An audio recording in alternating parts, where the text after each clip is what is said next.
Hi. Here we are, meeting in this new and different way, all of us from our separate places, and that is just evidence of the disruptive times that we're living through. Most of us have had our normal just turned on its head. We're having to rewrite plans. We're having to toss plans. I mean, here I am sitting in my house talking to my phone, which is suspended from a coat tree with a dog leash. So that's weird. But most of us are feeling a bit disoriented. Last Thursday, I had to leave the house for the first time in a week. And so I was putting in my contacts for the first time in a week. And as I opened the case, I thought, man, my contacts look really blue, but thought nothing else of it. And, put my right contact in, and it didn't feel very good. And I didn't feel like I could see very well, but I thought, whatever. Put the left contact in, and it wasn't good. Like, my eyes hurt, I couldn't see well, and so I rubbed my eyes and I rolled my eyes, and no matter what I did, I just couldn't get my contacts to feel right. And so I thought, you know what? Forget it. I'm gonna wear my glasses where I'm going. No big deal, right? So I took my contacts out, put my glasses on, and that's when I kind of started freaking out a bit because I still couldn't see. And I thought, what, do I have some weird eye virus now? Like, what is going on? And so I took off my glasses, I put my right contact back in, still couldn't see, but then I noticed I actually could see pretty good out of my left eye. I thought, what's going on? So to make a long story short, and it was long, it took me almost half an hour to get this sorted out. I was ripping contacts out of eyes, jamming them back in, glasses on and off, only to discover that for some reason that I will not get to the bottom of, I had been wearing at one point 4 contact lenses instead of the conventional 2. And so that's what was messing up my vision and making me freak out and stress out. And the problem was I was stressing because I needed to leave the house to go to the kids' school to pick up all their school supplies and stuff. So we needed to get going. We had half-hour slots we had to show up in, and my lack of vision was stopping us from getting where we needed to go on time. And another part of the reason that I was stressing out a bit is at the time, I was the only driver in our house. There was nobody else who could get behind the wheel and make this happen. I mean, both of my oldest boys, they do have their learner's permit, but I'm a little bit of a nervous passenger at the best of times. And I thought they do not need to be driving their mom around who's freaking out because she can't see. I was left by this whole experience feeling stressed out and disoriented. Times of disorientation, they have a way of messing with our vision. They have a way of changing what we see and how we see it. And we can be tempted when our vision is messed with towards feelings of despair. We might worry because, whoever is driving this thing called life, it seems like they can't see clearly. Maybe not at all, and maybe just not clearly where we're concerned. Or we can feel anxious because we've thought that we're the ones who are in control. We're driving this thing called life. And now it's obvious that we're driving around with compromised vision. So what are we going to do? Who are we going to hand the metaphorical wheel of life to?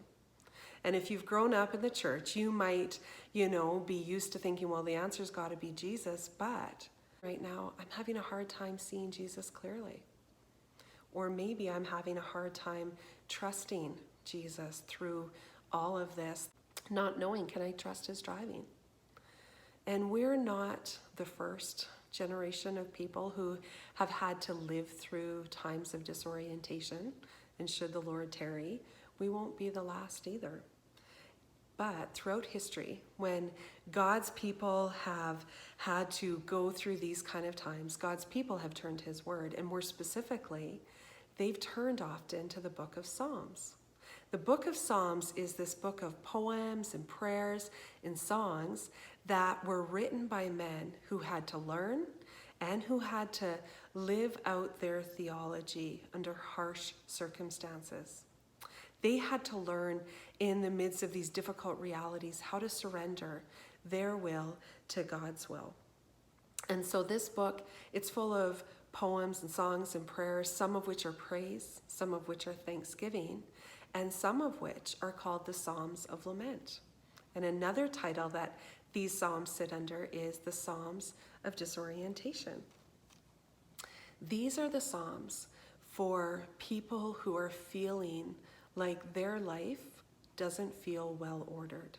It doesn't feel well oriented. They are struggling with feelings of fear and anxiousness and loneliness and confusion and despair.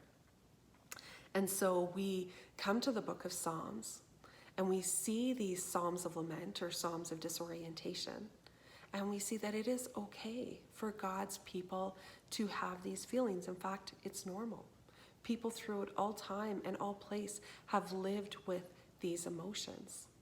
But what are we going to do with them? Are we going to wallow in them? Are we going to become paralyzed by them? Are we going to suppress them, maybe deny them, shove them down? Or are we going to face them honestly and bring them to God? He's the one who gave us his word, and he gave us the book of Psalms. So we can see that in the book of Psalms, he shows us how to deal with these kinds of feelings, these kinds of situations, these kinds of emotions. And we also see by these Psalms being in God's word that God is showing us he does care. He has not abandoned us. God, he does not wear contacts or glasses. Thank goodness. He doesn't have to. His vision is perfect. He sees all people in all time clearly. He has always been, and he will always be in control. So, for the next 3 weeks, we are going to move through some of these Psalms of disorientation together.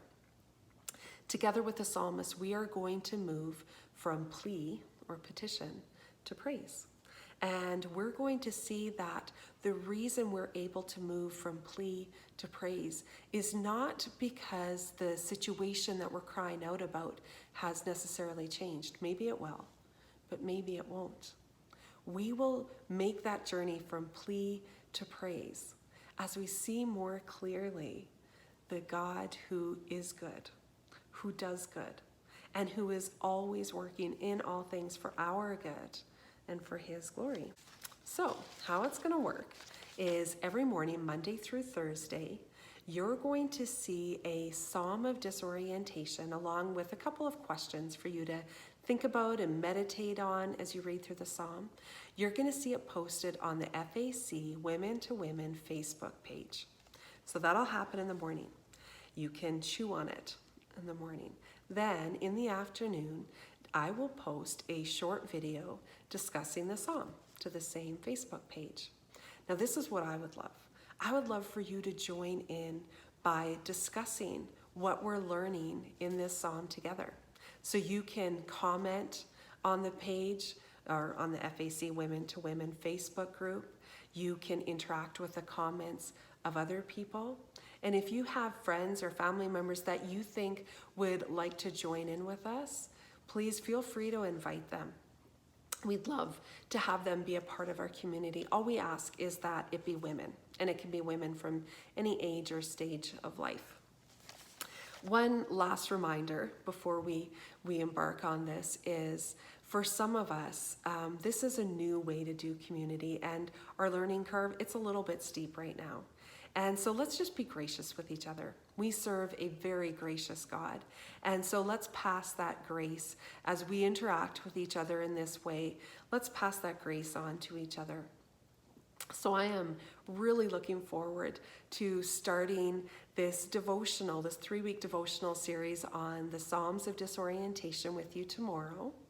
And until then, the Lord bless you and the Lord keep you, and we will see you again tomorrow.